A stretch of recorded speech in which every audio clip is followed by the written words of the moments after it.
Thank you, Mr. Speaker. My question is to the Minister of Community Safety and Correctional Services.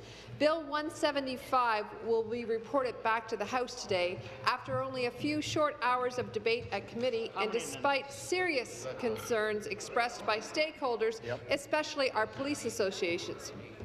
But this government is hell-bent on ramming this bill through, forcing a time allocation motion that cut off debate at opposition amendments in committee and gave us only an hour to debate it at third reading.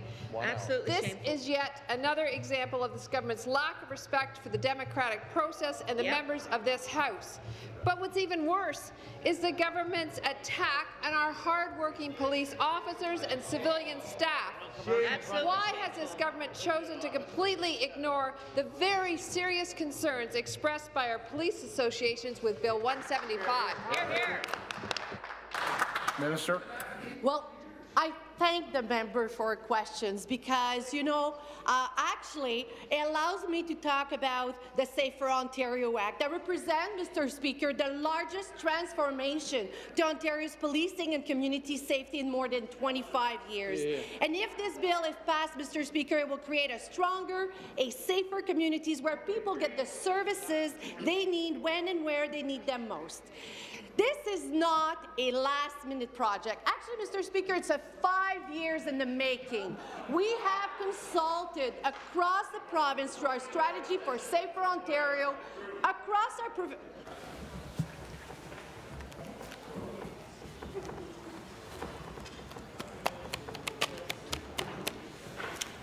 Answer. And Mr. Speaker, we've been working very closely, actually, with our community partners, listening to their ideas and concern in order. Thank you. I stand, you sit.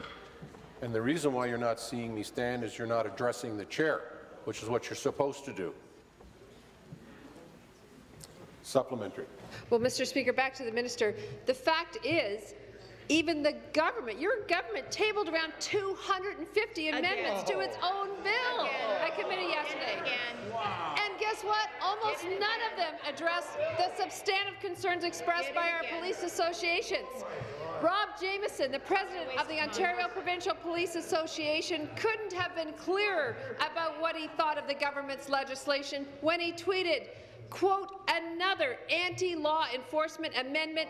It's hard to believe how much this government despises our profession. Despises, Mr. Speaker. That's a pretty strong word. So my question to the minister is, why won't this government just admit what Bill 175 really is, a symbol of their distrust and disrespect for Ontario's police officers? You seated, please. You seated, please.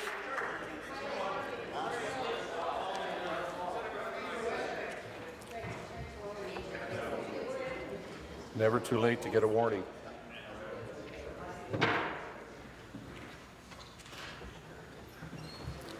Minister. So, Mr. Speaker, you know, I think what it demonstrates to the House and to all our stakeholders that we have engaged in the past years is that we are listening.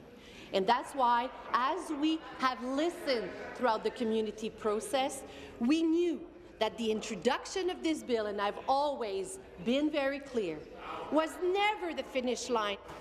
All right. Member from Prince Edward Hastings is warned.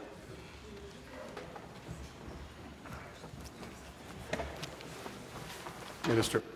You know, people spoke passionately during those conversations, and as I said, this is not the finish line. This is the beginning of our journey in creating a... Member from Kitchener-Conestoga is warned. If I hear another comment, I might go to naming. Carry on. So, Mr. Speaker, this is the beginning of our modernization to the first time where you will have a community safety well-being plan, where the First Nation policing will have access to opt in on our First Nation, on our Police Services Act.